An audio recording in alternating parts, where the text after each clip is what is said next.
But what I also want to point out though is you literally had an emotional, a cognitive, and a physical change, pivot altogether, and you viewed the layoff as an opportunity for growth, essentially. Yeah, you certainly took those steps, which is wonderful to hear. Yeah.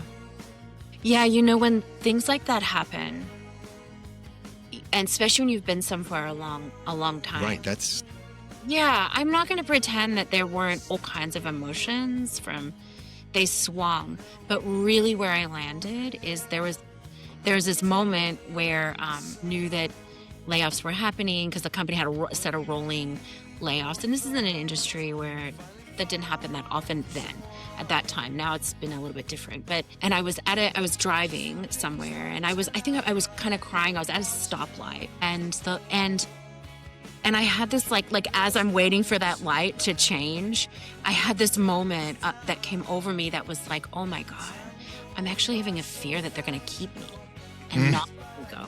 And it was a moment, that was the moment where now I'm like crying and I was kind of laughing. I must have looked insane if anybody saw me in the car.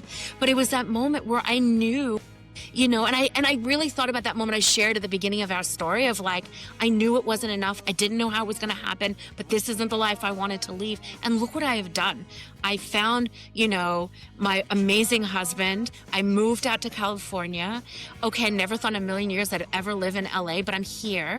I'm now like this job that really was in service of me for so many years. It helped me get to where I am. No longer was, as I was aligning my life, here it goes, now it's transitioning. So I think the lesson in all of this, and I have confirmation after confirmation like that, as I moved in the right directions, that is that we have to be in tune. It comes back to like letting that sort of compass get really clear and being able to have it so we can notice when those confirmations are happening. You can call it confirmations, miracles, doesn't matter what you call them. It's being able to be switched on enough.